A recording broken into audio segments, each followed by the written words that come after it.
bienvenue dans votre culte ACER Global. Ici le pasteur Kylian et c'est déjà le 3e dimanche de notre mois sur la foi.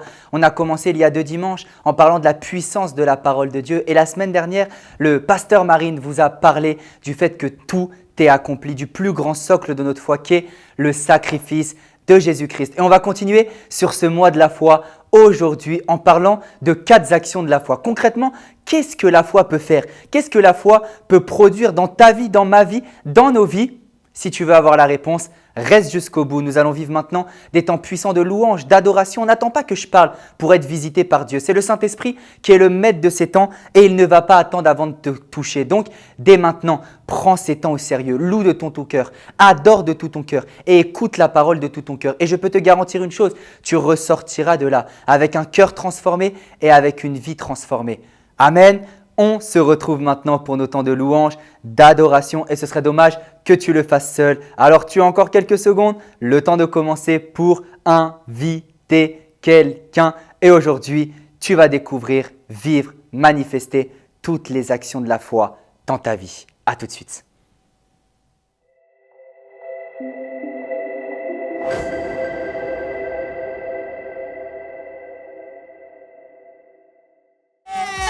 Alléluia, est-ce que tu es prêt à te réjouir? Est-ce que tu es prêt à te réjouir? Ah, ici là c'est le camp, n'est-ce pas? Est-ce que tu peux dire avec moi, ici c'est le camp? Ici c'est le camp? Ok, aujourd'hui on va se réjouir un peu, on va célébrer un peu. Est-ce que tu peux pousser à crier de joie? Est-ce que tu peux pousser à crier de joie? Ah, on va célébrer le Seigneur. On va dire qu'ici c'est le camp. On va dire qu'ici c'est le camp, n'est-ce pas? L'Éternel est avec nous. Moi je crois que là, on va vraiment célébrer. Est-ce que tu es prêt à tout donner? Est-ce que tu es prêt à tout donner? Yes. Ok, bon les cœurs, j'aimerais que vous puissiez un peu chauffer le feu.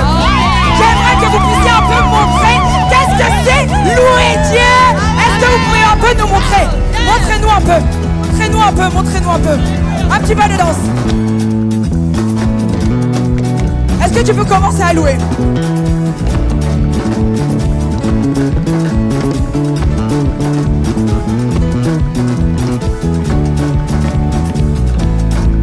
Vas-y, comme ça.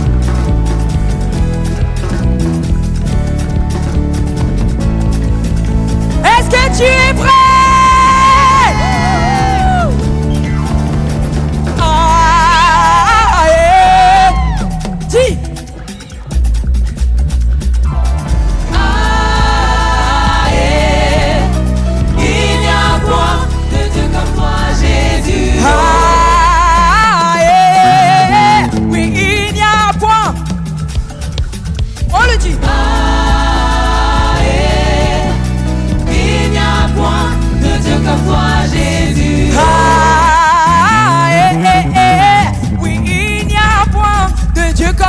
Jésus.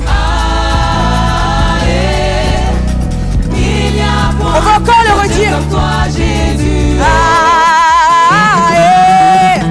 Oui, il n'y a point de Dieu comme toi, Jésus. Il n'y a point de Dieu comme toi, Jésus. Il n'y a point de Dieu comme toi.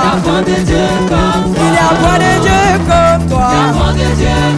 Il n'y a point de Dieu comme toi.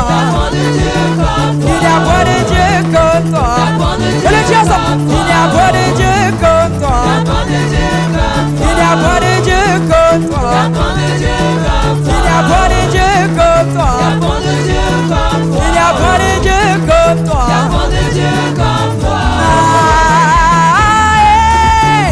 Oui, il n'y a point de Dieu comme toi, Jésus.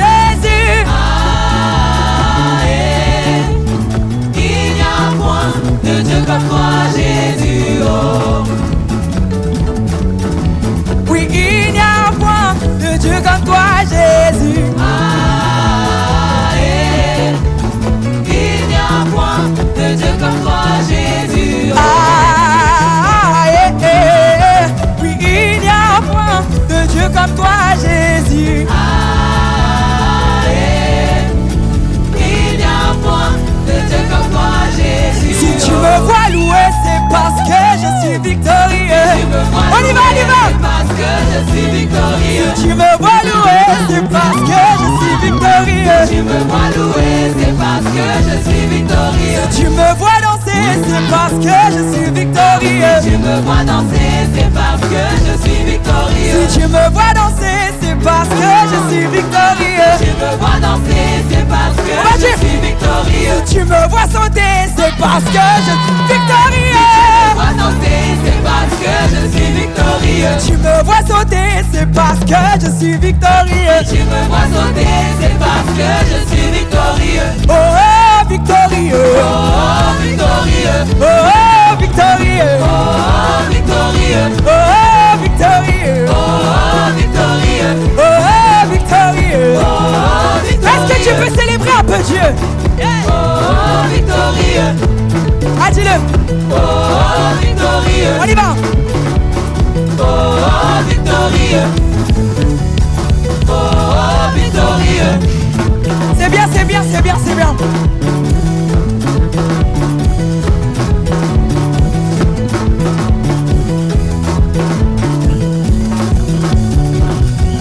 Bon. Qu'est-ce qui se passe? Qu'est-ce qui se passe? Ronald, qu'est-ce qui se passe? Ronald, qu'est-ce qui se passe? D'ailleurs, on dit qu'est-ce qui se passe? Attendez, notre Dieu est bon? Est-ce que notre Dieu est bon? Ok.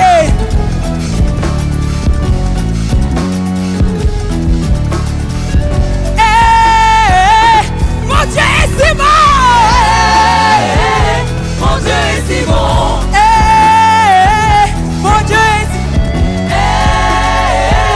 Mon Dieu est si bon. Mon Dieu est si bon! Mon Dieu est si bon.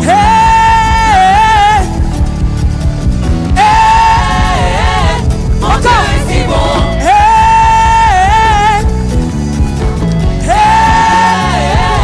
Mon Dieu est Tu si l'as bon.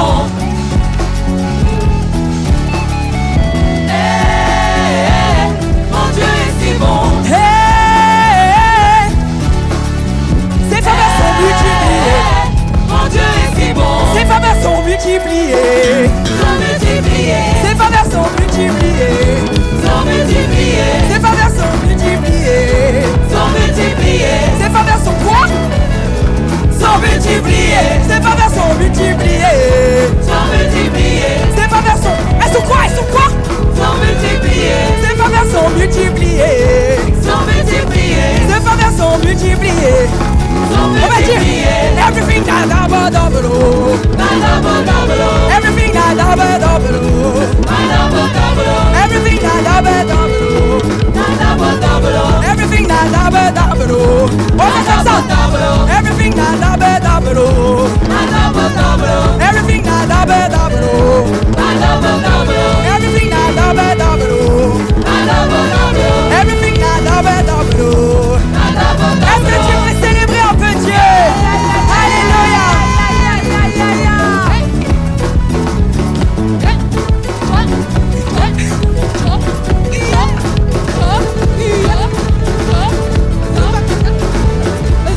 Réjouis-toi, réjouis-toi.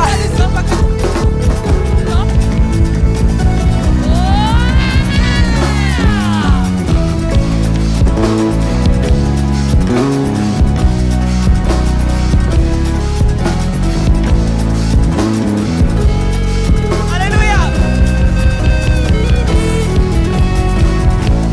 C'est bien, célèbre-le, célèbre-le. On va dire ensemble. Ok. Jéhovah. Tu es. Tu es le Dieu très haut. Jéhovah. Tu es élevé. Comme ça. Tu es le Dieu très haut. Jéhovah. Tu es élevé. Tu es. Tu es le Dieu très haut. Jéhovah. Tu es élevé. Tu es le Dieu très haut. Jéhovah est. Jéhovah est. Jéhovah est. Jéhovah est. Jéhovah est. Jéhovah est. Jéhovah est.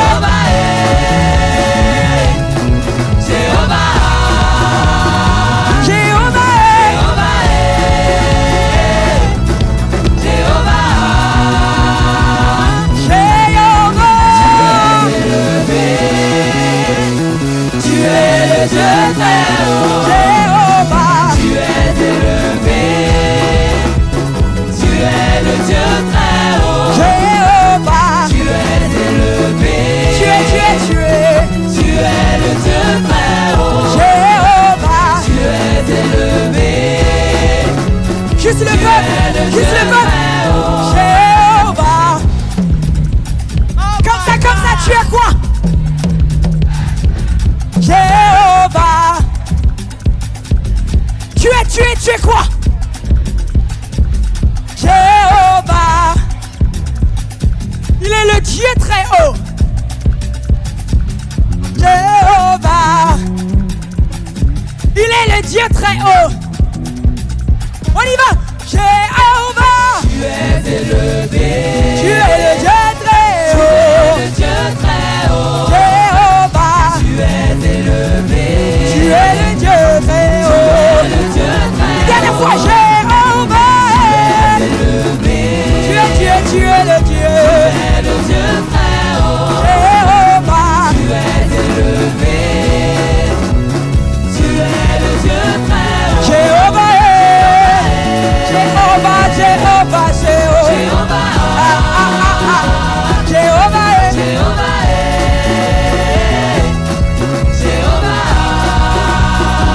Jéhovah, Jéhovah, Jéhovah,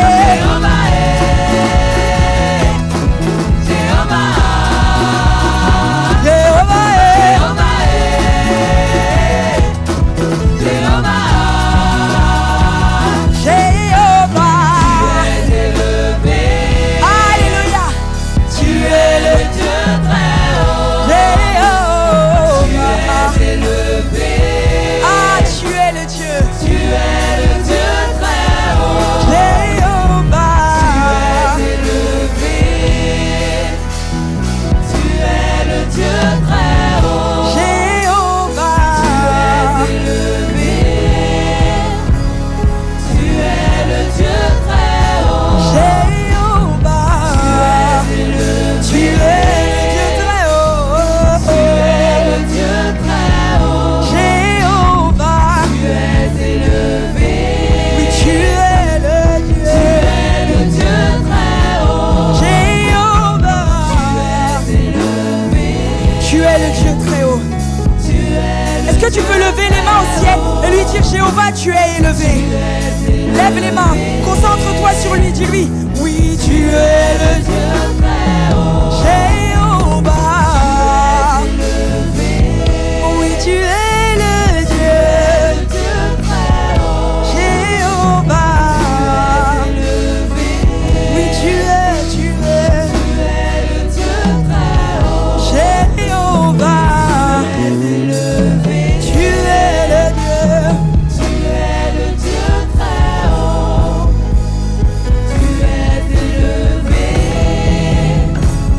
Tu es le Dieu très haut.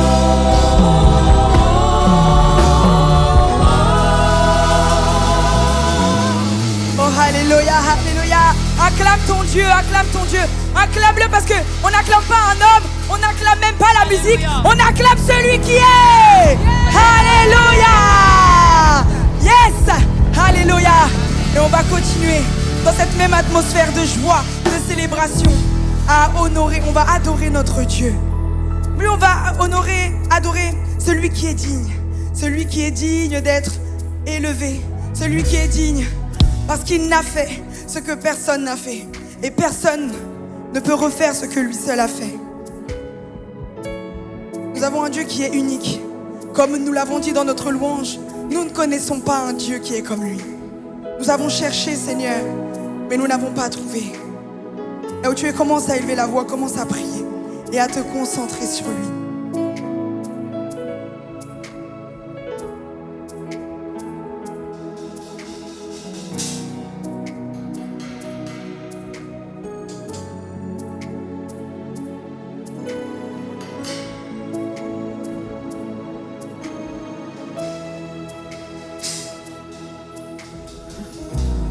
Digne est l'agneau immolé, saint est le Seigneur.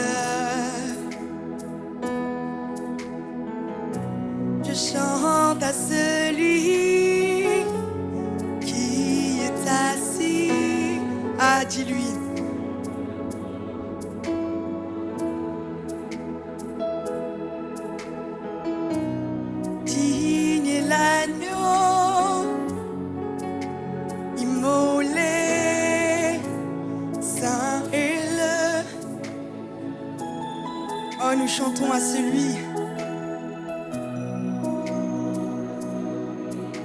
qui est assis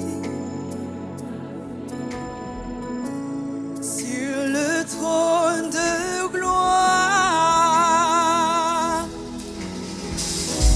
Saint, Saint, tu es saint, Seigneur Dieu Tout-Puissant, qui est et qui vient. Toute la création chante louange au roi des... Et tu es tout pour moi, et je veux adorer.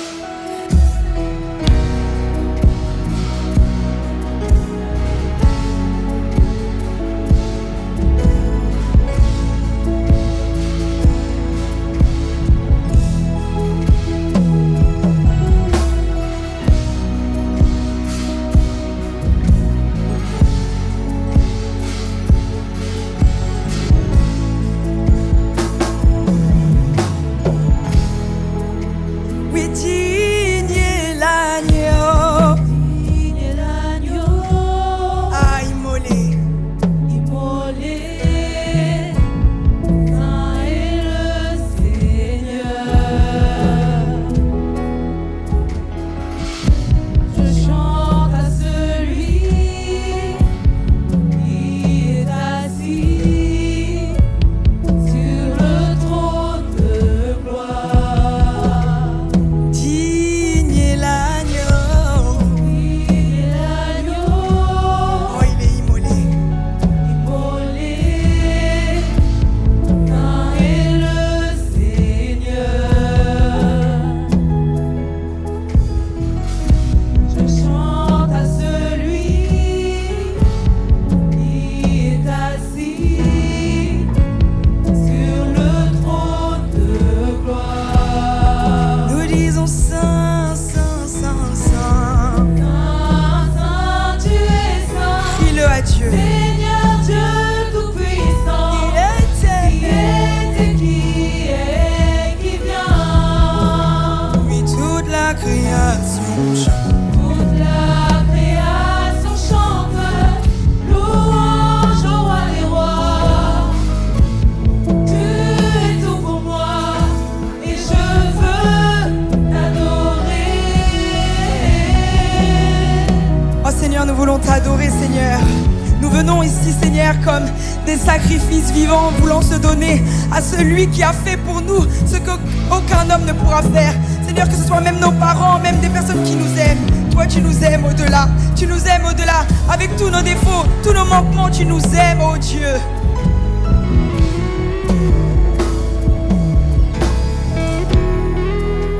Oui, digne est l'agneau, Et l'agneau immolé. immolé, Saint est mon Dieu. est le Seigneur. Oui, moi je chante à celui, Chante à celui qui est assis qui est assis sur le trône de sur gloire. le trône de gloire. Oui, digne est l'agneau, Et l'agneau immolé. immolé, Saint est le Seigneur. Seigneur. Oui, je chante à celui qui est assis sur le trône de gloire. Oui, digne est l'agneau, immolé. Chante-le de tout ton cœur. Saint, moi je chante, oui, moi je chante à celui qui est assis sur le trône de gloire. On va le redire encore. Oui, digne est l'agneau. Il est immolé. Oui, Saint, Saint, Saint, oh tu es. je chante à celui Chante à celui qui est assis qui est assis sur le trône de gloire. de gloire. Voilà pourquoi je dis ça. Saint, Saint, tu es saint, Seigneur Dieu Tout-Puissant. Oh, adore-le avec tout ton être. Qui vient. Toute la création chante.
l'adoration comme le maître l'a fait. Oui, moi je veux t'adorer comme Jésus. Et je veux t'adorer. T'adorer avec mon cœur, avec mes finances, avec tout ce que j'ai, avec tout ce que j'ai. Et je veux t'adorer. Mon cœur t'adore, ma vie t'adore, tout en moi t'adore. Voilà pourquoi je dis. Et je veux t'adorer. Oui, je veux t'adorer, je veux t'adorer.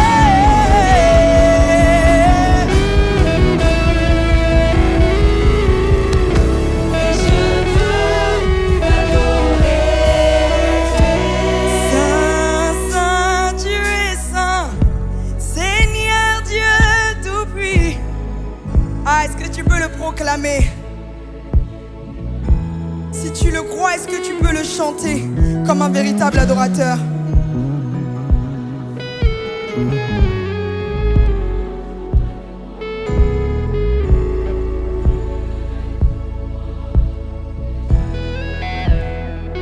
Chante-le encore, chante-le Saint, Saint, Saint.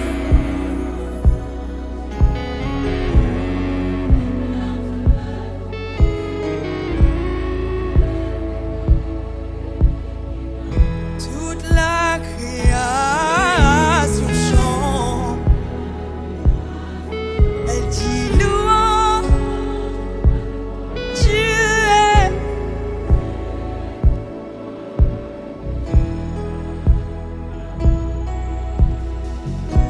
Saint, Saint, tu es saint.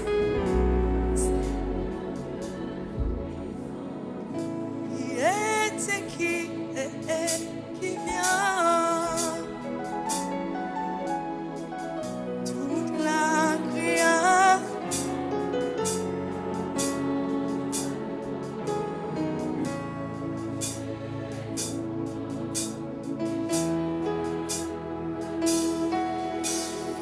Alléluia, alléluia. Alors que tu lui as dit ces mots, alors que tu lui as dit, je veux t'adorer. Élève la voix. Élève la voix alors que tu lui as dit, je veux t'adorer. Tu lui as dit que tu voulais l'adorer, non pas seulement aussi avec des mots, mais avec ta vie. Voilà pourquoi est-ce que je vais t'inviter, non pas juste à chanter le chant qui va suivre, mais à offrir à Dieu une véritable offrande avec ta vie. J'aimerais que tu puisses ici faire comme une prière à Dieu, une prière de consécration, où tu lui dis, Seigneur, aujourd'hui, voilà, je ne suis pas seulement venu t'adorer à l'église, je viens t'offrir ma vie. Je viens déposer sur l'autel tout ce que je retenais, tout ce que je retenais encore. Je viens te l'offrir, Seigneur. Je viens te donner tout ce que j'ai, tout ce que j'ai. Vas-y, élève la voix, commence à donner, commence à prier, commence à dire, Seigneur, je te donne tout ce que j'ai. Chez les brakataba. Et les baba. Est-ce que je peux entendre un chrétien, un amoureux de Jésus, commencer à se donner?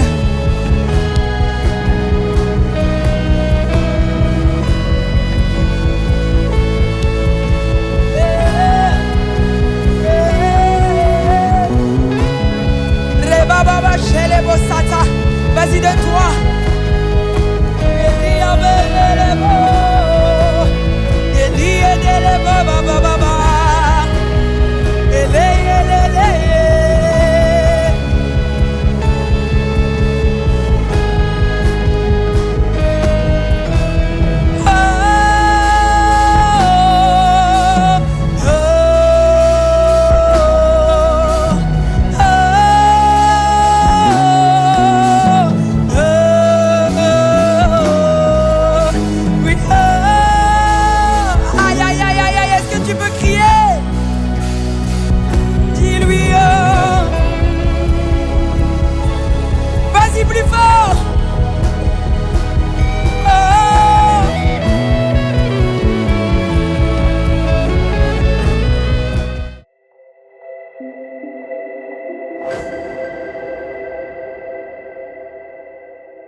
Male ke pelia zupele kelia mandele peliaba.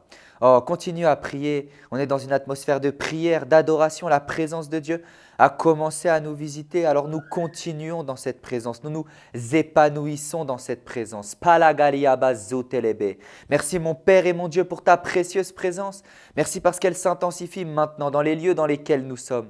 Merci parce que tu es réel, tu es vivant, tu es concret, tu es tangible. Tu es notre Dieu. Nous n'avons pas décidé de te suivre par folie, mais nous avons décidé de te suivre par raison, parce que nous t'avons rencontré. Tu n'es pas abstrait pour nous, tu es concret. Et ta présence se concrétise maintenant sur ce plateau. Ta présence se concrétise maintenant dans les pièces, dans les chambres, dans les salons, peu importe le lieu dans lesquels ils me regardent. Merci parce que c'est ta présence qui les touche. Ta présence n'a pas de distance. Ta présence n'a pas de temps. Elle est éternelle, elle est partout, elle est ce qui constitue toute chose. Merci pour ta précieuse présence qui les remplit maintenant, au nom de Jésus-Christ. Merci mon Père et mon Dieu. Merci parce que nous voyons ta gloire. Durant ce culte, notre foi est fortifiée. Durant ce culte, nous te rencontrons toi. Oh oui, le Dieu de foi. Et nous rencontrons ta parole, elle qui suscite la foi. Alors que nous sommes dans ce mois sur la foi, Père, suscite la foi dans nos cœurs. Et quoi de mieux pour susciter la foi dans nos cœurs que ta précieuse parole? C'est ta parole qui donne la vie, c'est ta parole qui crée, c'est ta parole qui convertit, ta parole qui multiplie et ta parole qui fortifie, qui affermit toutes choses. Merci pour ta précieuse parole. Merci parce que c'est elle qui suscite la foi en nous. Nous sommes des hommes et des femmes de foi. Nous marchons par la foi. Nous vivons par la foi. La foi est notre vie. Mande kalia zutelebe, malia supele kaliaba zitelebe, o marra supele kete peliaba, mande ke pelia zute keliaba. Oh Père, ta précieuse parole pénètre le cœur de quelqu'un aujourd'hui, alors que son esprit, son cœur a été disposé par l'adoration, a été disposé par le fait de t'adorer, a été disposé par ta présence. Je dis que tous les cœurs maintenant sont prêts à recevoir ta parole au nom de Jésus-Christ. Je dis que devant moi ne se trouvent que des bonnes terres au nom de Jésus-Christ, prêtes à recevoir ta parole au nom de Jésus-Christ. Makalo de brodeki pali iso akadi ke pelia zunte peliaba. Oh, nous aimons ta présence, Père. Nous chérissons ta présence. Nous la désirons et nous l'obtenons parce qu'elle nous est promise. Au nom de Jésus-Christ. Oh, kalia zo pelede. Merci pour ce culte qui est entre tes mains, alors qu'ils sont dans une attitude d'adoration. Oh, offre ton cœur à Dieu, offre ton cœur à Dieu. La parole rentre mieux dans un cœur qui est totalement offert à Dieu. Père, nous nous offrons à toi, nous décidons de nous consacrer à toi. La suite logique de l'adoration, c'est la consécration. Oh, nous avons chanté des chants, nous t'avons adoré, mais nous ne voulons pas t'adorer par nos chants, nous voulons t'adorer par nos vies. Et une vie qui t'adore, c'est une vie qui t'est consacrée, c'est une vie qui t'est donnée, c'est une vie qui t'appartient. Lodes, lekoledis, bretokopoliaba. Et c'est pour ça que nous te présentons nos vies. Prends nos vies, fais-en ce que tu veux. Nous te les donnons. Nous décidons de vivre pour ta cause, de vivre pour ton évangile, de vivre pour ton règne. Au nom de Jésus-Christ, mal aussi, ikelebrote commando le kidabelies, ikozute pali de baliasunte kepeliaba. Oh, nous vivons pour toi et pour toi uniquement, mon Père et mon Dieu. Au nom de Jésus. Alléluia. Amen, amen, amen. Gloire à Dieu. Que notre prédication commence. On vient de passer des temps dans la louange, dans l'adoration, dans la prière. Le Seigneur vient de nous faire du bien et c'est le temps de recevoir la parole. Et le meilleur moyen pour introduire la parole, c'est en introduisant ceux qui sont nos guides dans la parole de Dieu, qui sont nos enseignants principaux dans la parole de Dieu, à savoir nos parents spirituels. J'ai nommé l'apôtre Alain Patrick Tsengue, qui est personnellement, après le Seigneur Jésus-Christ, mon enseignant préféré. J'aime écouter ses prédications. Encore il y a quelques dimanches à Paris, il enseignait il enseignait à 5 cultes et j'étais là à ces 5 cultes et je me régalais de ses prédications. J'étais à l'église de 9h à 21h parce que je n'arrivais pas à me lasser de ses prédications. À vrai dire, je n'aurais pu assister qu'à un culte. J'aurais pu assister qu'à 2 cultes ou à 3 cultes, mais je devais assister aux 5 parce que ce qu'il prêchait était tellement succulent que mon esprit en voulait toujours plus. Et je suis ressorti de là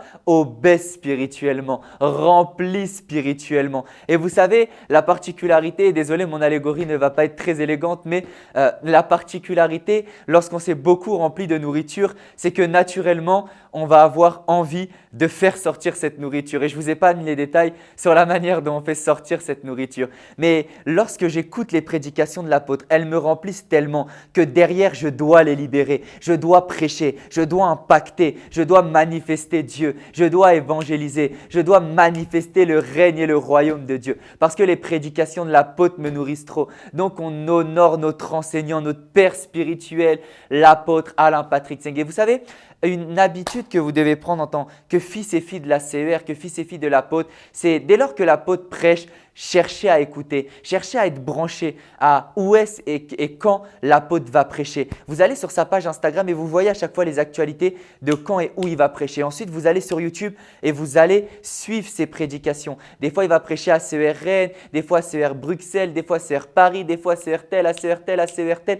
Cherchez à suivre ses prédications. Moi, personnellement, dès que l'apôtre va prêcher quelque part, même si ce n'est pas à Paris, j'écoute ses prédications parce que ses prédications sont comme un fil conducteur pour moi, c'est une nourriture pour moi parce que c'est l'homme de Dieu que Dieu m'a donné. Et alors, écouter ses prédications me nourrit et je vous encourage à faire de même. Donc, nous bénissons le Seigneur pour le don qu'il nous a fait, l'apôtre Alain Patrick Tsengue, notre enseignant, ainsi que notre mère spirituelle, le pasteur Paulette Tsengue, notre enseignante. Vous allez voir que je vais parler de certaines choses et je vais la citer dans cette prédication parce que certaines choses que je vais dire, c'est elle qui nous les a enseignées à la CER. Donc, nous bénissons le Seigneur pour la vie de notre mère spirituelle, le pasteur Paulette Tsengue, qui est également notre enseignante modèle, notre enseignante référente avec l'apôtre. Gloire à Dieu. Je vous invite à écouter des prédications du pasteur Paulette. Elles sont tellement encourageantes, tellement fortifiantes. Le pasteur Paulette a un don pour communiquer l'espoir dans les cœurs. Vous savez, si vous vous sentez abattu spirituellement, écoutez une prédication du pasteur Paulette. Vous allez sortir de là, vous allez avoir envie de manger un lion parce que le pasteur Paulette est très encourageante. C'est une grâce qu'elle a. Elle communique beaucoup d'espoir et d'encouragement quand elle prêche à plusieurs reprises. Je m'en souviens au début de ma vie chrétienne, quand j'étais encore un peu vacillant, quand j'avais du mal à me maintenir spirituellement. Des fois, j'arrivais un peu à l'église le dimanche et j'arrivais un petit peu découragé parce que je n'étais pas encore très discipliné, je n'étais pas encore très fort dans ma vie de prière et j'arrivais à l'église et des fois, je l'entendais prêcher et direct quand je ressortais de ces prédications, j'étais reboosté. Et nous bénissons alors le Seigneur pour une telle femme de Dieu et nous bénissons également le Seigneur pour une autre excellente prédicatrice, votre pasteur à mes côtés, le pasteur d'ACER Global, le pasteur Marine Blin, qui également nous donne des prédications tellement pertinentes. Et la semaine dernière, elle nous a donné un message puissant qui était tout est accompli. Et elle nous a enseigné sur l'œuvre de la croix, sur le socle de notre foi. Et nous avons été tellement bénis par son message. C'est également une très bonne enseignante et je vous invite à l'écouter. D'ailleurs, en principe, si vous êtes connecté tous les dimanches au culte ACER Global, très cher membre d'ACER Global, vous êtes censé l'être, vous êtes censé l'écouter souvent prêcher une semaine sur deux puisqu'on se relaie. J'ai posé ça ici. Amen. Donc, nous bénissons le Seigneur pour la vie du pasteur Marine et également, nous bénissons le Seigneur pour la vie de toute l'équipe d'Évangile TV. On va parler de la foi, on va parler de la parole de Dieu aujourd'hui. Mais aujourd'hui, si la parole de Dieu vous est communiquée, c'est parce qu'il y a une caméra, parce qu'il y a un son, parce qu'il y a un décor. Et c'est ce qui vous permet de recevoir correctement. Il y a un réseau, c'est ce qui vous permet de recevoir correctement la parole de Dieu là où vous êtes. Et tout ça, c'est grâce à l'équipe d'Évangile TV qui diffuse les cultes d'ACER Global. Et nous remercions la merveilleuse chaîne Évangile TV de diffuser les cultes d'ACER Global. Gloire à Dieu. Oui, j'ai pris du temps pour l'honneur, mais c'est important d'honorer. Vous savez, l'honneur est un enseignement. Je pourrais passer toute une prédication à honorer parce que l'honneur, c'est une prédication en elle-même. Donc, ne vous inquiétez pas, ne vous dites pas, mais ces derniers temps, il a perdu du temps, il a raconté sa vie. Non, l'enseignement a déjà commencé. Amen. Ok, on va commencer l'enseignement d'aujourd'hui. Il me zèle déjà. Personnellement, j'aime tellement quand je prêche parce que dès que je reçois la parole de Dieu ou que je la prêche, j'ai envie de gigoter partout là. À vrai dire, la seule raison, c'est parce que je dois tenir dans le champ de la caméra. Mais sinon, je serais partout à gigoter, à sauter, à gesticuler, à marcher, à crier. Parce que, je ne sais pas, cette parole procure quelque chose en moi. Je n'arrive pas à rester immobile quand je la reçois ou que je la prêche. Mais le titre de mon message aujourd'hui, c'est… Roulement de tambour, 4 actions de la foi. Aujourd'hui, je vais vous parler de 4 actions de la foi. C'est le titre de mon message et vous allez voir au fur et à mesure de cette prédication quelles sont les 4 actions de la foi. Premièrement, il faut comprendre que la foi, comme nous le répète souvent l'apôtre, c'est le sujet le plus important de la parole de Dieu. Il n'y a aucun sujet qui est plus important que la parole de Dieu, que la foi. Et bon, que la parole de Dieu également, parce que la foi provient de la parole de Dieu. Mais il n'y a rien de plus important que la foi. Il n'y a aucun bien. À vrai dire, j'aimerais même le définir comme ça. La foi est le bien le plus précieux qu'on peut avoir. Parce que oui, la foi est un bien. La foi est comparée dans la Bible à une graine. Ça veut dire que la foi, c'est quelque chose de solide, c'est quelque chose de tangible, c'est quelque chose de physique, c'est quelque chose de concret. Et la foi est un actif. La foi est un bien. Est-ce que vous savez que maintenant on paye les choses par argent, mais à l'époque, les grains, le blé étaient une monnaie. Et on compare la foi à des grains de blé, à des grains. Ça veut dire qu'on est en train de comparer la foi à quelque chose qui autrefois était un bien, était un actif. Donc ça veut dire que la foi, c'est un bien, c'est un actif, c'est quelque chose, en fait c'est une possession. La foi, c'est une possession. La Bible dit que… pour l'avoir, c'est dans Hébreux 11 au verset 33, la Bible dit que pour l'avoir possédé, beaucoup d'anciens reçurent un témoignage favorable de la part de Dieu. Ça veut dire qu'ici, on nous dit que la foi, on peut la posséder, on peut la saisir, on peut la toucher, on peut l'obtenir, on peut l'avoir. Vous comprenez? Vous voyez, donc la foi, c'est un actif, c'est un bien. On peut posséder la foi comme la Bible nous dit dans Hébreux 11. Et alors, si la foi est un actif, si la foi est un bien, on peut faire 4 choses avec un bien. On peut le créer, on peut le convertir, on peut le multiplier et on peut le garder, le fortifier. Et c'est ce qu'on va voir aujourd'hui. On va voir les 4 actions de la foi. My God, si un bien peut produire 4 actions, les 4 que je viens de vous citer, c'est que la foi peut produire ces 4 mêmes actions. Et les 4 actions dont je vais vous parler aujourd'hui, c'est créer, convertir, multiplier et fortifier, garder. Ok. Premièrement, qu'est-ce que créer?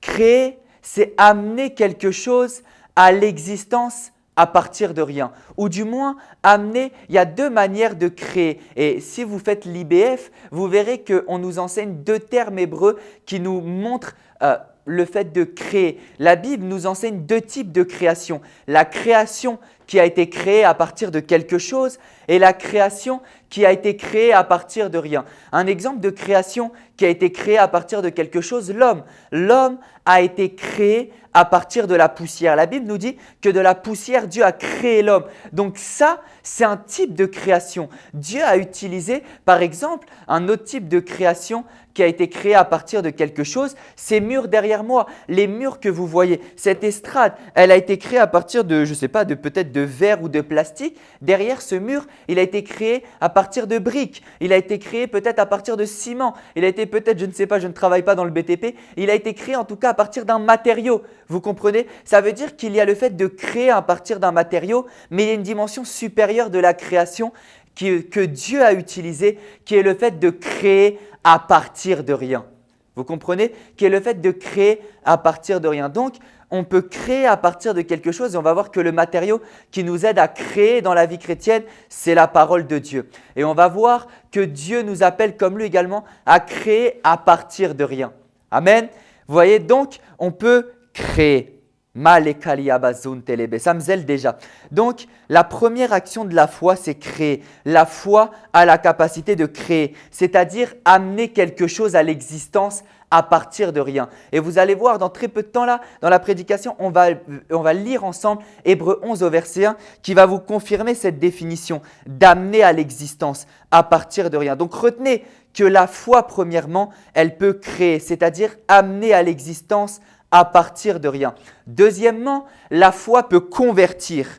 Convertir, c'est quoi? C'est faire changer d'état quelque chose pour qu'il devienne ce que tu veux qu'il devienne. Par exemple, dans le cadre de la monnaie, on peut convertir l'euro en dollars, on peut convertir l'euro en or, on peut convertir l'euro en objet même. Par exemple, cette Bible que j'ai, elle coûte un certain prix, ce téléphone coûte un certain prix, cette estrade, cette chaire coûte un certain prix, ma chemise, elle coûte un certain prix. Et pour pouvoir avoir cette chemise, j'ai converti de l'argent en cette chemise. Donc ça veut dire qu'un bien peut également être converti. L'apôtre nous enseignait à l'école de la foi que l'argent amène une possibilité infinie d'échange. Vous voyez? Et la foi, elle est pareille. La foi, rappelez-vous que la foi, c'est une monnaie. La foi, c'est la monnaie du royaume de Dieu. Et si la foi est la monnaie du royaume de Dieu, c'est que la foi peut amener une infinité de possibilités. La foi peut se convertir, my God. Et la foi peut convertir quelque chose en quelque chose d'autre. De la même manière que l'argent peut se convertir en chemise, en Bible, en chair. De la même manière, la foi peut se convertir en succès. Elle peut se convertir en santé. Elle peut se convertir en communion avec Dieu. Elle peut se convertir en âme gagnée. Elle peut se convertir en prospérité. Elle peut se convertir en sagesse. Elle peut se convertir en beaucoup de choses. Donc retenez que la foi également a la capacité de convertir, c'est-à-dire faire changer d'état quelque chose pour qu'il devienne ce que tu veux qu'il devienne. Je vais répéter, convertir, c'est faire changer d'état quelque chose pour qu'il devienne ce que tu veux qu'il devienne. My God! Multiplier, c'est la troisième action de la foi. Multiplier, c'est-à-dire produire beaucoup à partir de peu. Vous allez voir au travers de plusieurs exemples bibliques que la foi a la capacité de multiplier. My God, comme je vous ai dit, la foi, c'est la monnaie du royaume. Et si la foi, c'est la monnaie du royaume, alors à partir de ce moment-là, dès lors qu'on active cette foi qui est la monnaie, on peut la multiplier. Nos finances, on peut les multiplier. La monnaie, on peut la multiplier. De la même manière, la foi qui est la monnaie du royaume, on peut la multiplier. La foi se multiplie. Et vous allez voir que la foi peut produire beaucoup à partir de peu. Donc rappelez-vous, je vous ai dit que la foi peut créer. Elle peut créer à partir d'un matériau, elle peut créer à partir de rien, elle peut également convertir et elle peut également multiplier. La quatrième action, c'est que la foi peut nous fortifier et nous garder, c'est-à-dire rendre solide ce qui a été créé de sorte à ce que ça ne se détruise pas. Parce que oui, c'est très bien de créer, c'est très bien de convertir, c'est très bien de multiplier, mais on peut multiplier puis reperdre, on peut créer puis perdre, on peut convertir puis perdre. Le fait de créer, le fait de convertir, le fait de multiplier ne nous garantit pas la solidité de la chose. Ça ne nous garantit pas qu'on va garder la chose. On peut multiplier, créer, convertir, faire ce qu'on veut, mais perdre toutes ces choses-là. On peut, mais la foi ne se perd pas. La foi, non seulement elle crée, elle multiplie, elle convertit, mais également elle garde, elle affermit, elle fortifie ce qu'on a créé de sorte à ce qu'on ne puisse pas le perdre. L'argent, on peut le créer, mais on peut le perdre. La foi, on peut la créer, mais la foi peut faire en sorte que ce qu'on a créé par la foi ne se perde pas. Parce que la Bible dit que la parole de Dieu est éternelle. La Bible dit que la parole de Dieu est immuable. La parole de Dieu est la même hier, aujourd'hui, éternellement. Si la parole de Dieu ne peut pas changer, ce que tu as créé à partir de la parole de Dieu peut également rester éternel. Oui, ce que tu as créé d'une main d'homme peut s'écrouler demain, peut se détruire demain. Mais ce que tu vas créer par la parole de Dieu va demeurer éternellement. La Bible dit, le ciel et la terre passeront, le monde et ses convoitises passeront, mais mes paroles, elles, ne passeront pas. C'est Jésus qui dit ça dans Matthieu. My God, le monde, ses convoitises, toute chose terrestre passera, mais la parole de Dieu, la foi, elle ne passera pas. Elle restera ferme, elle restera solide. Elle va nous garder, elle va nous fortifier nous-mêmes et elle va également fortifier tout ce qu'on a créé par la foi. Amen. Regardez, si Dieu est appelé le sage architecte, Tout sage architecte a les meilleurs outils. Vous savez, la sagesse d'un architecte, elle se trouve dans les méthodes, mais elle se trouve également dans le choix des outils. Allez voir, si par exemple un architecte ou une personne qui construit vient faire des travaux chez vous, sa sagesse va se résumer à deux choses, ses méthodes, mais également ses outils. Donc si on appelle Dieu le sage architecte, c'est que Dieu est sage dans sa manière de choisir les outils. Et l'outil que Dieu utilise pour créer en tant que sage architecte, l'outil que Dieu utilise pour construire en tant que sage architecte, c'est la foi. Amen. On peut avancer dans le message? Ok. J'ai dit on est dans 4 actions de la foi et la première, la première action de la foi, comme je vous ai dit, c'est elle crée. Et on va aller dans Jean 1, du verset 1 au verset 3. Jean 1, du verset 1 au verset 3. J'aime déjà ce message. Jean 1, du verset 1 au verset 3. Au commencement était la parole, et la parole était avec Dieu, et la parole était Dieu. Elle était au commencement avec Dieu. Toutes choses ont été faites par elle, et rien de ce qui n'a été fait sans elle. En elle était la vie, et la vie était la lumière des hommes. Toutes choses ont été faites par elle et rien de ce qui a été fait n'a été fait sans elle. Ça veut dire que Dieu n'a rien fait sans sa parole. Dieu n'a rien fait sans la foi. Il n'existe pas une seule chose autour de vous que vous pouvez regarder qui a été créée par autre chose que la foi. Dieu n'a rien créé en dehors du cadre de la foi. Tout a été créé par la foi. Dieu a tout créé par la foi. Le ciel que vous voyez, Dieu l'a créé par la foi. Les arbres que vous voyez, Dieu les a créés par la foi. Le soleil, les astres que vous voyez, Dieu les a créés par la foi. La terre sur laquelle mes pieds sont posés, Dieu l'a créée par la foi.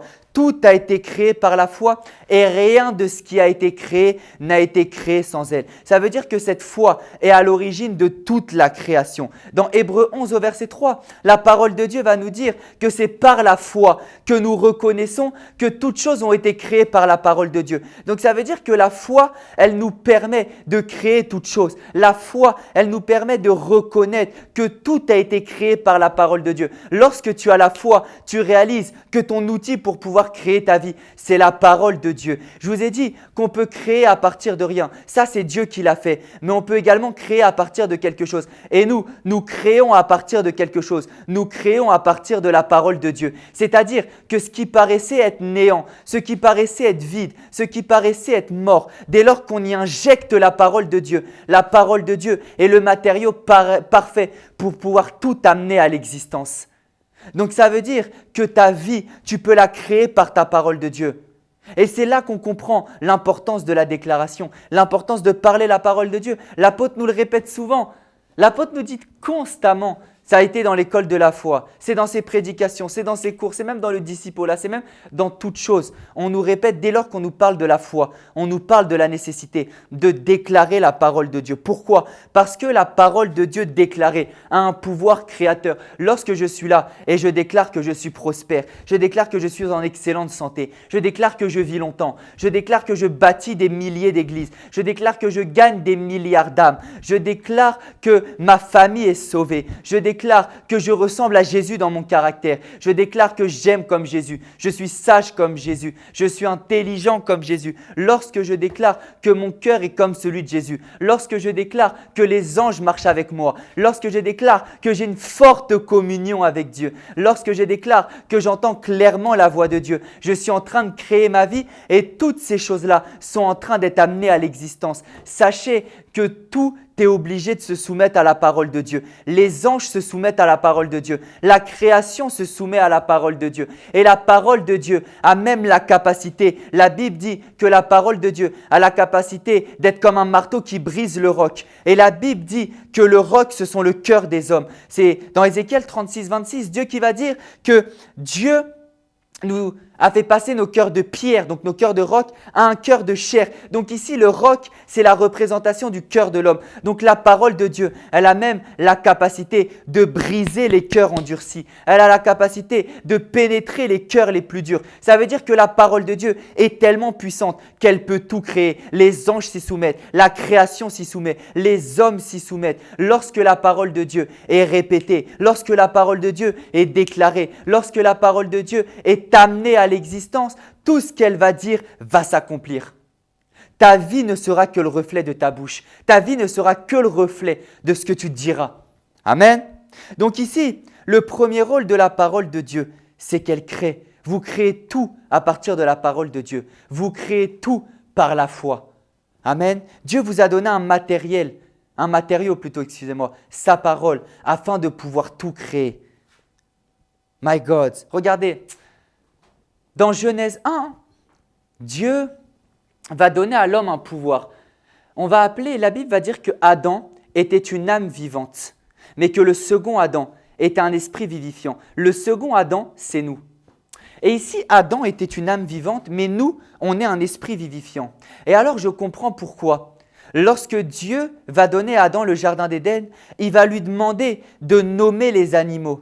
Parce qu'en fait, Adam, étant une âme vivante, Adam ne pouvait que nommer ce que Dieu avait déjà créé. Mais nous, on est un esprit vivifiant. Ça veut dire qu'on a la capacité de communiquer la vie. On a la capacité de créer. Adam a nommé ce que Dieu a créé. Mais nous, on est un esprit vivifiant. Ça veut dire que nous, on n'a pas seulement besoin de nommer ce que Dieu a créé. On peut maintenant créer les choses comme Dieu les a créées. On a été créé à l'image et à la ressemblance de Dieu. Si Dieu peut créer les choses, on peut également créer les choses du moment qu'on le fait selon le cadre de sa parole. Amen. My God, c'est la Bible qui va dire dans Jérémie 15 au verset 19, « Si tu sépares ce qui est vil de ce qui est précieux, tu seras comme ma bouche. » Donc en d'autres termes, si la parole de Dieu habite dans ton cœur et qu'elle ressort par ta bouche, tu deviens la bouche de Dieu. J'aimerais t'annoncer quelque chose. Il y a des chrétiens, lorsqu'ils parlent ou lorsque Dieu parle, on ne peut pas faire de différence. Il n'y a pas de différence possible entre le moment où ils parlent et le moment où Dieu parle. Parce que leur parole est investie d'une autorité qui est la même que celle de Dieu. Est-ce que tu sais que tes paroles peuvent avoir la même autorité que celle de Dieu? Parce qu'en fait, quand ta parole est celle de Dieu, il va s'investir lui-même dans ta parole. My God, imagine, tu ouvres la bouche, tu parles et ces paroles sont considérées directement comme les paroles de Dieu. Les prophètes ouvraient la bouche et ils disaient « Ainsi parle l'Éternel ». Et le but de la vie chrétienne, c'est que tu sois tellement rempli de la parole de Dieu que dès lors que tu ouvres la bouche, c'est ainsi parle l'Éternel. Dès lors que tu parles, Dieu parle au travers de toi. Il a dit à Jérémie, ouvre ta bouche et je la remplirai. J'aime qu'il dise ça à un prophète. Il dit à un prophète, si tu sépares ce qui est vil de ce qui est précieux, tu seras ma bouche. Et il lui dit également, ouvre ta bouche et je la remplirai. Ça veut dire qu'ici, il est en train de lui dire, remplis-toi juste de la parole. Suis-moi. Fais de cette parole de Dieu-là ta référence. Et tu vas voir que dès que tu parleras automatiquement ma parole. Tu parleras automatiquement de ma part. Quand tu parleras, ce sera moi qui parlerai. Je remplirai ta bouche, j'inspirerai ta bouche, je communiquerai la vie au travers de ta bouche parce qu'en réalité, tu seras tellement rempli de la parole que ce que tu communiqueras, ce sera ma parole.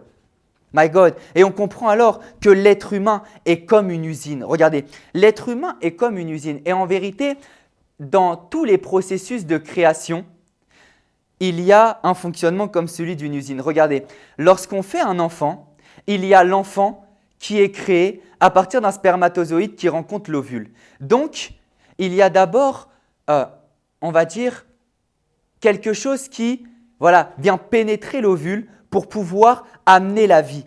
Ensuite, il y a la maturation, l'enfantement, la grossesse. Et ensuite, il y a la naissance, l'accouchement, la libération de l'enfant. Dans l'alimentation, c'est exactement la même chose. Pour pouvoir nous nourrir, on mange. Ça veut dire qu'on ingère des aliments. Ensuite, on digère. On a ce qu'on appelle la digestion. Dans l'estomac, dans les intestins, dans le côlon, notre corps va digérer les aliments. Ça veut dire que pareil, va y avoir la phase de maturation. Va y avoir la phase où les aliments vont être traités dans notre corps. Et ensuite, va y avoir la phase de libération qui se passe aux toilettes. Vous voyez? Et c'est exactement la même chose avec la parole de Dieu. La parole de Dieu suit le même cours des choses. On se remplit de la parole de Dieu. La parole de Dieu, en la méditant, en y réfléchissant, en l'étudiant, en la déclarant, en y pensant chaque jour, en la gardant dans notre cœur, elle vient mûrir, elle vient enfanter, elle vient grossir, Vous voyez, la particularité, c'est que lorsque l'enfant se développe, le ventre grossit de la même manière. lorsque la parole de Dieu vient, vous vous remplissez de la parole de Dieu. Ensuite, en vous, elle mature, elle grandit, elle mûrit, elle fait grandir votre esprit, elle accroît votre esprit. Et ensuite, de la même manière qu'il y a l'accouchement, de la même manière qu'il y a les toilettes, de la même manière, la parole de Dieu est libérée. C'est pour ça que moi, j'ai du mal à croire en un chrétien qui dit qu'il est rempli du Saint-Esprit et de la parole, mais qui ne prêche pas l'évangile, qui ne manifeste pas Dieu, qui ne démontre pas Dieu. Je n'ai jamais vu dans le cours naturel des choses l'homme se remplir de quelque chose et ne pas en faire ressortir quelque chose derrière. Dans le cycle naturel des choses, tout ce que l'homme ingurgite, il le fait ressortir. Tout ce qui pénètre l'homme doit ressortir de l'homme au bout d'un moment. Même l'air, il entre sous forme d'oxygène en nous et ressort sous forme de dioxygène. Ça veut dire que l'homme a été créé de sorte à ce que tout ce qui entre en nous finisse par ressortir. Vous voyez? Et c'est la même chose. L'oxygène entre en nous. Le cœur et le sang fait en sorte que cet oxygène arrive que cet oxygène soit traité dans notre corps et ensuite il sort sous forme de dioxygène. C'est la même chose. Dans le cours naturel des choses, toute chose fonctionne comme ça. Quelque chose entre. Ensuite, cette chose est traitée à l'intérieur de nous. Cette chose mûrit à l'intérieur de nous.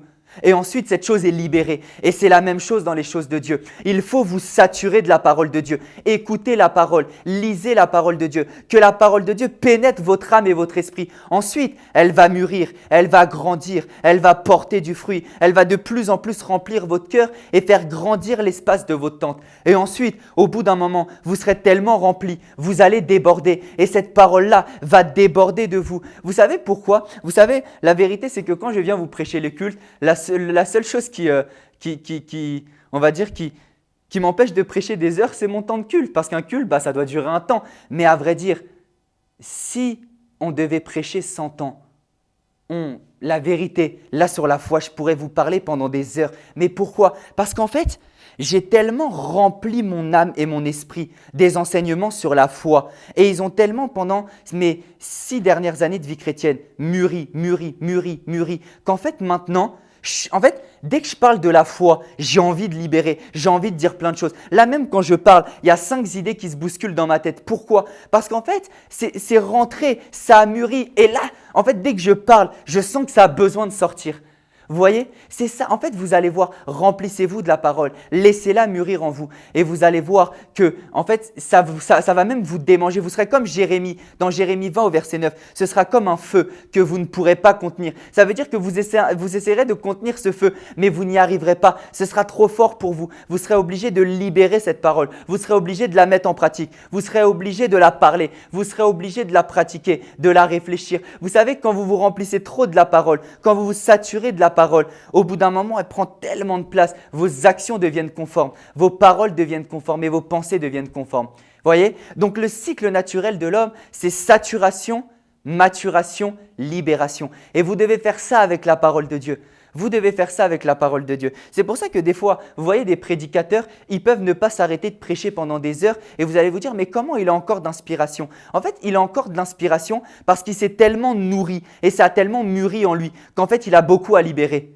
Remplis-toi beaucoup, tu auras beaucoup à libérer. Et ça, c'est une clé pour votre impact. Vous savez, des fois, quand vous n'avez pas beaucoup à donner, c'est que vous n'avez pas beaucoup reçu. C'est que vous n'êtes pas beaucoup alimenté. Vous voyez, je ne peux pas faire beaucoup de sport si je n'ai pas beaucoup mangé. Parce qu'en fait, le sport nécessite l'énergie. Et de la même manière, impacter nécessite de l'énergie. Et si vous voulez avoir de l'impact, gagner des âmes, amener les gens au salut dans votre monde, autour de vous, il vous faut beaucoup d'énergie. Et cette énergie, c'est la foi. Cette énergie, c'est en vous remplissant de la parole de Dieu. La parole de Dieu suscite la foi et la foi suscite l'impact. My God, la foi est pour l'impact, ce que l'alimentation est pour le sport. Je vais répéter, la foi est pour l'impact, ce que l'alimentation est pour le sport. Ça veut dire que la foi, c'est la réserve qui nous permet d'impacter. C'est la réserve qui nous permet de prêcher. C'est la réserve qui nous permet de manifester la puissance de Dieu. Lorsque vous êtes rempli de la parole de Dieu, vous allez imposer les mains aux malades et les malades seront guéris. Lorsque vous êtes rempli de la parole de Dieu, vous allez prophétiser sur quelqu'un et votre parole va provoquer un changement radical dans sa vie. Lorsque vous allez être rempli de la parole, des grands miracles vont s'opérer au travers de vous. Ça me fait penser même à Élie. My God, j'aime Élie parce que dans 1 Roi 18, il va dire qu'il va pleuvoir à sa parole. Et il va vraiment pleuvoir à sa parole. Et j'aime parce qu'il va voir Akab. Et quand il va voir Akab, il lui dit « Va et retourne ». Parce qu'il y a un bruit qui annonce la pluie. À ce moment-là, il n'y avait même pas encore de nuages. À ce moment-là, il n'y avait même pas encore de pluie. Mais lui, il va annoncer la pluie alors qu'elle n'était pas encore là. Et ensuite, la Bible va dire qu'il va se mettre en position d'enfantement. Et ensuite, il va prier. Et quand il va être en position d'enfantement, la pluie va tomber. Je vous résume grandement l'histoire. Donc, ça veut dire qu'ici, j'aime. Parce que d'abord, Élie a parlé. Ensuite, il s'est mis en position d'enfantement. Et ensuite, il y a eu l'exaucement. Ici, on nous montre quelque chose. C'est que la parole, elle enfante l'exaucement. My God, il y a eu la parole, l'enfantement, l'exaucement. Si on accroche les trois ensemble, ça veut dire que la parole de Dieu, elle enfante ton exaucement. Tu peux créer ton monde, tu peux créer ta vie à partir de la parole de Dieu. La foi a la capacité de créer. La Bible dit, c'est dans Proverbe 18, 21, la vie et la mort sont au pouvoir de la langue. Ça veut dire que ta bouche peut créer aussi bien la vie que la mort.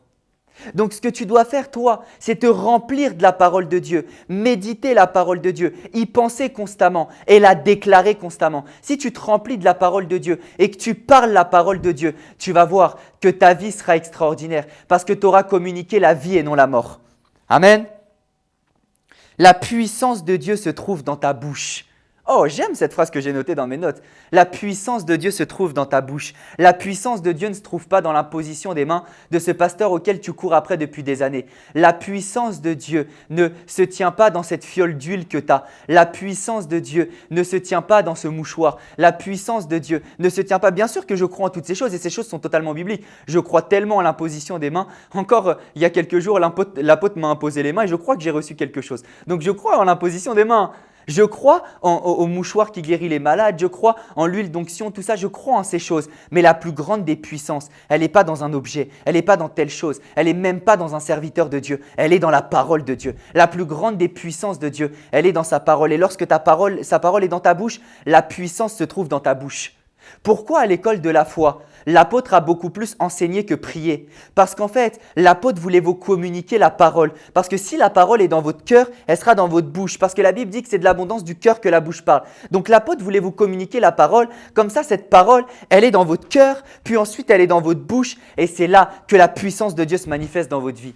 La puissance de Dieu ne se manifeste pas quand je viens prier pour toi. La puissance de Dieu est déjà dans ta bouche. Décide de la libérer. Parle et tu vas voir que la puissance de Dieu, là maintenant, en principe quand je prêche, ça doit te zéler. Ça doit t'emmener à vouloir parler. Là, tu as envie de parler la parole de Dieu. Déclare des choses, même pendant que je prêche. Déclare des choses sur ta vie. Écoute-moi en déclarant des choses sur ta vie. Des paroles de bénédiction. Au nom de Jésus. La deuxième chose que fait la parole de Dieu, c'est la foi plutôt, c'est qu'elle convertit. Mon Dieu. Attendez, je regarde la date à laquelle on est. Merveilleux. Attendez, laissez-moi regarder quelque chose. Je vais regarder la date à laquelle on est. Ok. Donc nous sommes actuellement le dimanche 19. Ok. Je voulais voir, non, je n'aurai pas l'occasion de prêcher une partie 2 parce que je sens que c'est un message qui peut potentiellement être prêché en 2 parties. C'est pas grave, je vais le finir aujourd'hui, je vais condenser le reste, mais je sens que sur cette partie-là, Dieu voulait que j'insiste. Et je sais que j'aurai des occasions de pouvoir insister sur les autres points parce que là, j'ai fait un seul point sur les 4. Mais vous allez voir, vous allez être bénis également avec les autres points. Deuxièmement, la parole de Dieu convertit. La foi convertit. Hébreux 11 au verset 1. On va aller dans Hébreux 11 au verset 1.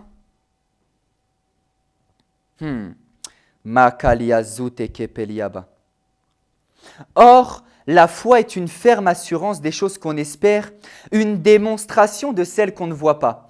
Pour l'avoir possédée, les anciens ont obtenu un témoignage favorable. C'est par la foi que nous reconnaissons que le monde a été formé par la parole de Dieu, en sorte que ce qu'on voit n'a pas été fait de choses visibles. Ici, ce qui nous intéresse, c'est le verset 1. Or, la foi est une ferme assurance des choses qu'on espère, une démonstration de celles qu'on ne voit pas. Donc ici, on nous montre 2 étapes de la foi. On nous montre la ferme assurance des choses qu'on espère, Donc à ce moment-là, ce n'est pas encore matérialisé, mais on nous montre également une démonstration de celle qu'on ne voit pas. Donc la première étape, c'est la ferme assurance, et la deuxième étape, c'est la démonstration. Donc ça veut dire que la foi a la capacité de convertir une ferme assurance en démonstration. Donc en gros, la foi a la capacité de convertir une croyance en choses concrètes, en choses tangibles, en choses palpables.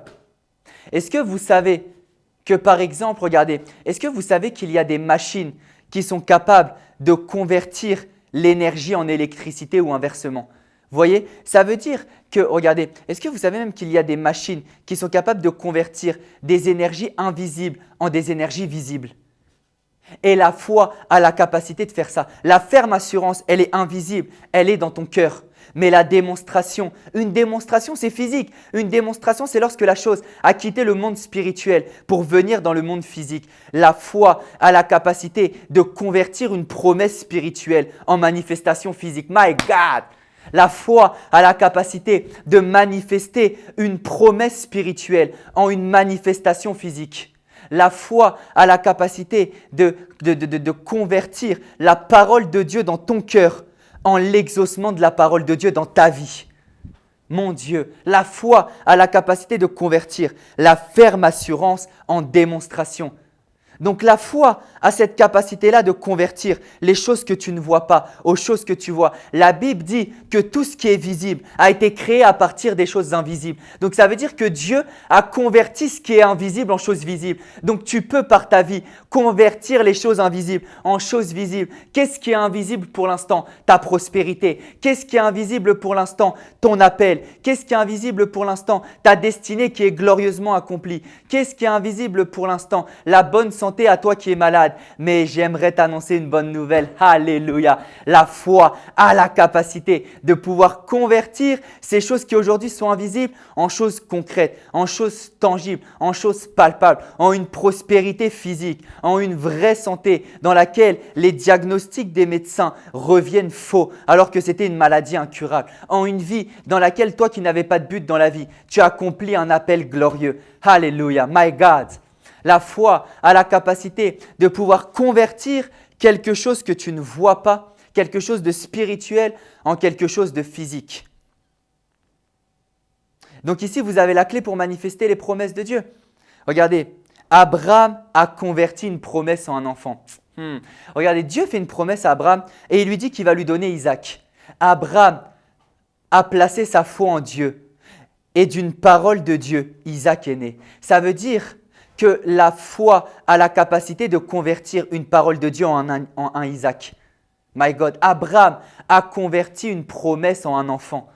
Donc la foi a la capacité de convertir. La femme cananéenne qui suivait Jésus pour la guérison de sa fille, elle a réussi à convertir des miettes en une guérison. Jésus va lui dire quelque chose. Il va lui dire, il n'est pas bon de prendre le pain des enfants et de le jeter aux petits chiens. Et elle va dire, mais le chien prend les miettes qui tombent de la table. Donc ici, ça veut dire que la femme cananéenne n'a demandé à Jésus que les miettes. Et des miettes, elle a obtenu une guérison. Donc la foi. Et Jésus va lui dire, je n'ai pas vu en Israël une si grande foi. Ça veut dire que ici, la foi de la cananéenne, elle lui a permis de convertir des miettes en une guérison. My God, Abraham a converti une promesse en enfant et la cananéenne a converti Maléasso Kalaba des miettes en une guérison. Donc la foi a la capacité de convertir quelque chose d'invisible en quelque chose de tangible. Troisièmement, la foi a la capacité de multiplier. Vous connaissez tous ces passages dans Jean 6, dans Matthieu 13. Jésus va multiplier les pains et les poissons. Mais Jésus va juste rendre grâce. Il va lever les yeux vers le ciel. Il va placer sa foi et il va rendre grâce. Et à partir de sa foi, 5 pains et 2 poissons ont pu nourrir 5 000 hommes sans compter les femmes et les enfants. Donc plus de 10 000 personnes faciles. Donc ça veut dire que 5 pains et 2 poissons multipliés par la foi. My God, on prend 5 pains plus 2 poissons fois la foi, ça fait une nourriture pour une multitude. Donc ici, ce n'est pas ce avec quoi tu pars qui compte. La Bible dit que Dieu est le Dieu des petits commencements. Mais Dieu est le Dieu des petits commencements dans lesquels il y a la foi. Oh my God! La Bible dit que Dieu est le Dieu des petits commencements. Mais en vérité, Dieu est le Dieu des petits commencements dans lesquels se trouve la foi. Ce n'est pas honteux de commencer petit. Dieu aime même qu'on commence petit. Parce qu'en commençant petit, Dieu nous apprend à voir la valeur des choses. Dieu nous travaille. Il travaille notre cœur, nos caractères, nos motivations. Il s'assure qu'on fait les choses pour des motivations pures et qui sont les mêmes que les siennes et pas pour des motivations personnelles et égoïstes. Vous voyez? Donc ça veut dire que c'est très bien de commencer petit. Mais Dieu veut amener tout ce qui est petit à devenir grand. Tout ce que Dieu produit est amené à grandir. Dieu a créé l'homme et l'homme grandit. Dieu, tout ce qu'il a, la Bible dit que le peuple de Dieu, le peuple d'Israël dans Exode, se multipliait malgré qu'il était accablé. Ça veut dire que tout ce que Dieu a créé est amené à se multiplier. C'est pour ça que la croissance de l'Église, malgré ce que certains vous diront, c'est la volonté de Dieu. Certains diront non, mais Dieu ne veut pas des grandes églises. Quelle bêtise, quelle fausse doctrine.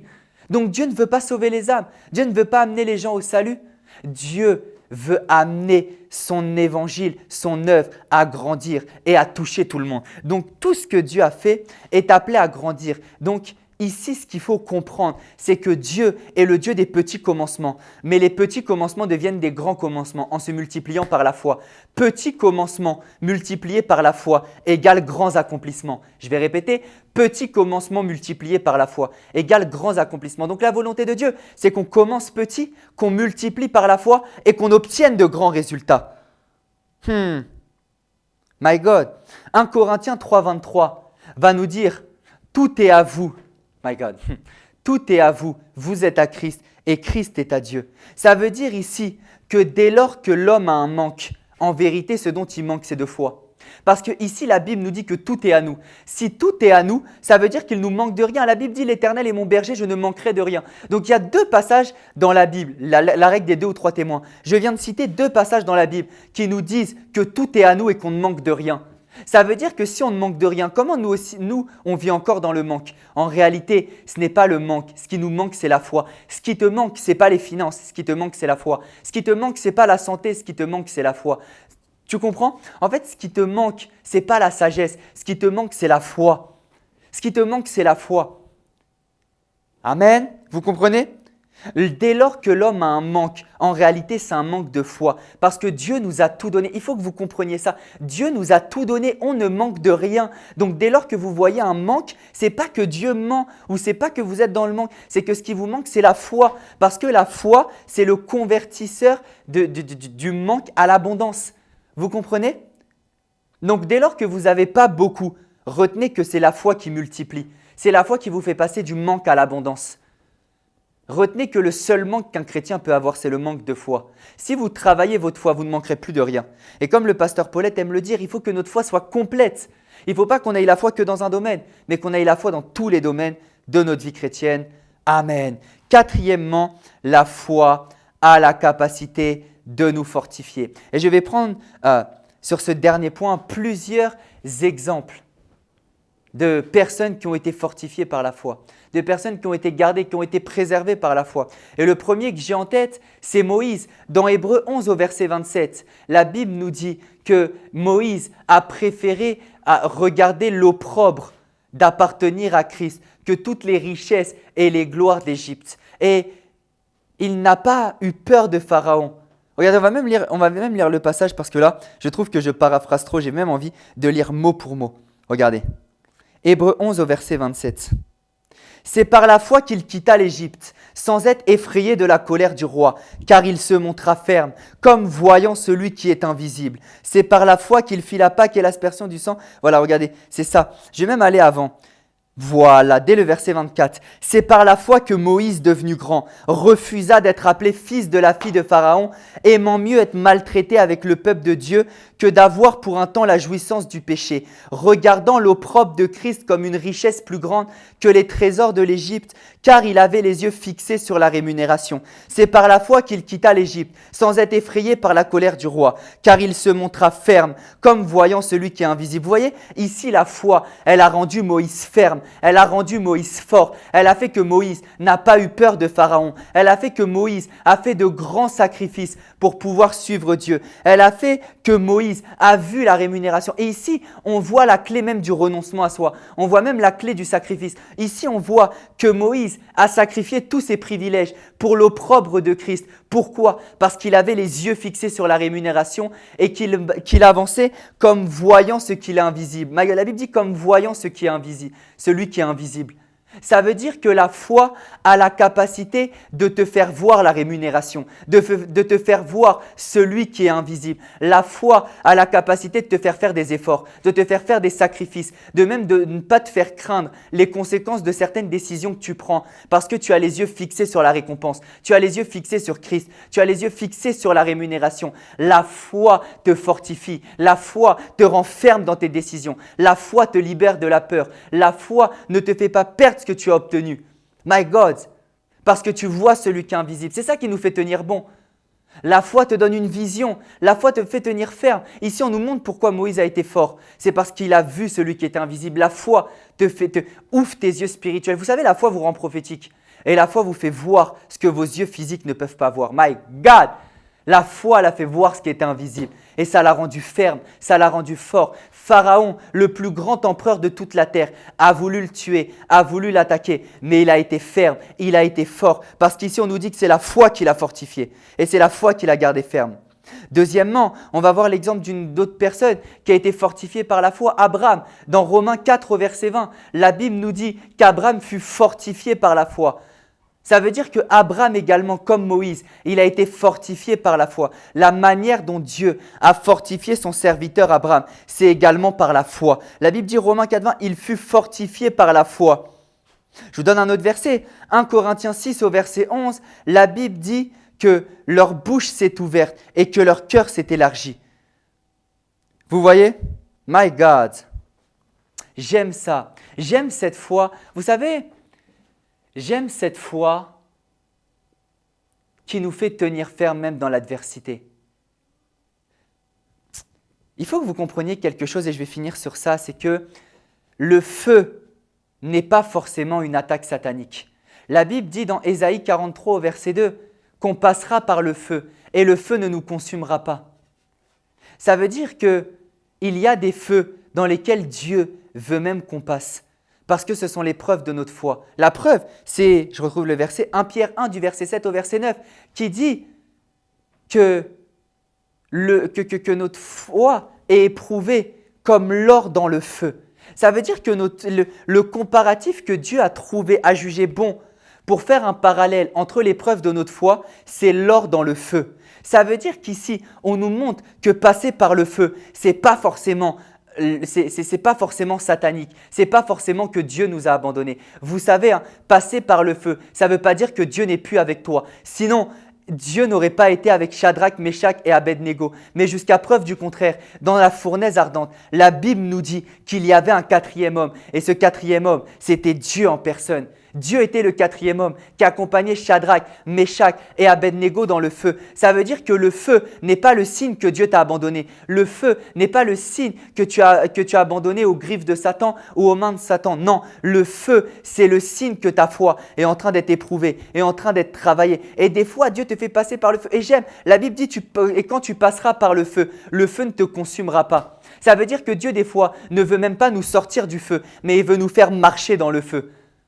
Parce que c'est là que notre foi est éprouvée. Vous savez, la particularité de l'or quand il passe dans le feu, c'est que l'or ne se détruit pas et l'or ne se consume pas. Mais l'or devient mou et devient malléable. Ça veut dire que c'est lorsque tu passes dans le feu et que ta foi est éprouvée que Dieu peut faire ce qu'il veut de toi. Donc des fois, Dieu te fait passer par le feu pour faire en sorte que l'or que tu es puisse devenir malléable. Et c'est par la foi que tu tiens dans le feu. My God, c'est par la foi que tu tiens dans le feu. La Bible compare l'épreuve de notre foi à l'or dans le feu. Donc ça veut dire que Dieu, des fois, nous fait passer dans le feu volontairement pour former l'or qu'on est, pour donner à l'or qu'on est la forme qu'il veut qu'on ait. Donc ici, on voit que la foi te permet d'obtenir la forme que Dieu veut que tu aies. Si tu n'es pas un homme de foi ou une femme de foi, tu ne deviendras jamais à la forme, à l'image et à la ressemblance de Dieu. L'important, c'est la persévérance dans la foi. J'aime tellement Shadrach, Meshach et Abednego, je vous en ai parlé. C'est dans le feu, my God, la seule fois qu'on parle d'eux dans la Bible, ou l'une des seules fois qu'on parle d'eux, parce qu'on en reparle à plusieurs reprises dans Daniel. Mais l'une des seules fois qu'on parle d'eux dans la Bible, c'est en tant que des personnes qui ont survécu au feu et avec qui Dieu a marché dans le feu. Ça veut dire que si ils n'avaient pas marché dans le feu, on ne les connaîtrait même pas aujourd'hui. La raison pour laquelle ils sont célèbres, c'est parce qu'ils ont marché dans le feu, parce qu'ils ont marché par la foi. Et j'aime ces héros de la foi. My God, toi qui pensais que ce feu que tu es en train de vivre allait te détruire, non, il est juste en train de faire de toi ce héros de la foi dont on parlera demain. Tu croyais que ce feu allait te tuer, tu croyais que ce feu allait en finir avec toi, allait en finir avec tes enfants, allait en finir avec ta famille. Mais en réalité, ce feu ne fait que donner alors que tu es la forme du héros de la foi. My God, Shalabazu Telebe. Ce feu ne fait que te transformer en la référence de demain. On est tous admiratifs de Shadrach, Meshach et Abednego, mais ils ont dû passer par le feu pour devenir des modèles. J'aimerais te dire que si tu passes par le feu aujourd'hui, c'est parce que demain Dieu t'appelle à être un modèle. Et un modèle, il a été formé, il a été sculpté, il a été bâti. Donc en passant par ce feu, persévère dans la foi, marche dans le feu. Le 4e homme est avec toi. Tant que tu restes dans la foi, le feu ne te consumera pas. Tant que tu restes dans la foi, le 4e homme ne t'abandonnera pas. Et dans ce feu, ça te permettra même de voir Dieu. Peut-être que Shadrach, Meshach et Abednego n'avaient jamais vu Dieu avant d'être dans le feu. Parce que regardez, la Bible dit que tout le monde a vu le 4e homme. Ça veut dire que Shadrach, Meshach et Abednego voyaient également le 4e homme avec eux. Ils n'avaient jamais vu Dieu, peut-être. La première fois qu'ils ont vu Dieu, c'est dans le feu. Et j'aimerais te dire, peut-être que tu es dans une période où tu as l'impression que c'est un feu. Mais c'est peut-être l'occasion pour toi de te rapprocher de Dieu. C'est peut-être pour toi l'occasion de voir pour la première fois de ta vie Dieu. De vivre des expériences que tu n'as jamais vécues avec Dieu. De vivre des choses extraordinaires que tu n'as jamais vécues avec Dieu. Vous voyez quand vous prenez sous le socle de la foi comment le feu est bénéfique? Le feu vous forme comme l'or et fait de vous un bon or. Le feu, j'ai dit, il vous fait vivre des choses inédites avec Dieu, des expériences inédites avec Dieu.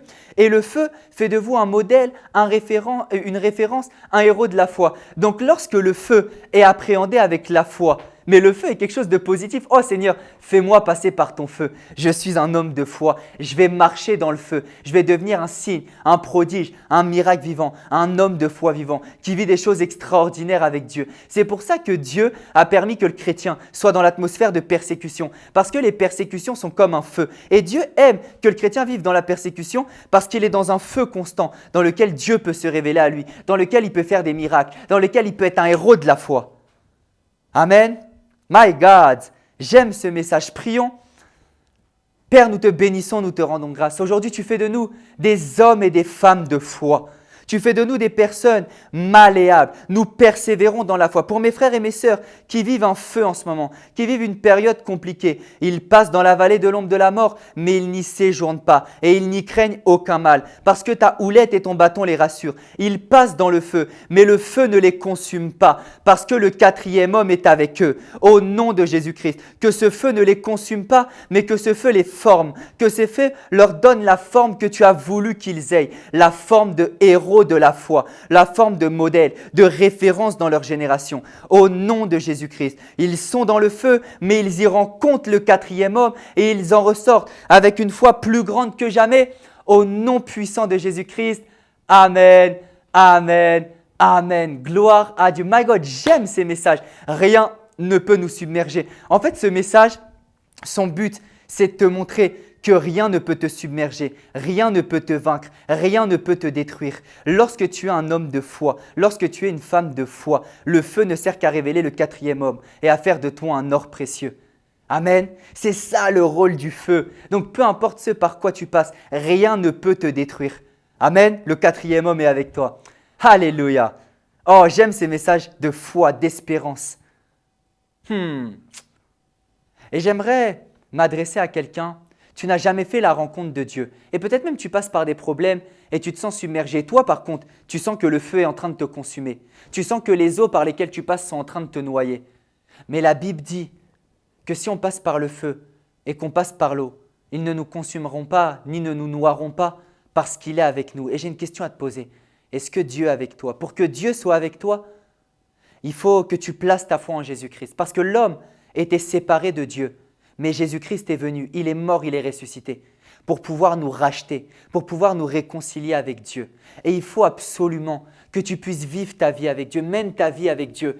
Sinon, ce feu te consumera. Là, ce que j'ai dit, ça s'adresse qu'aux gens qui marchent avec Dieu.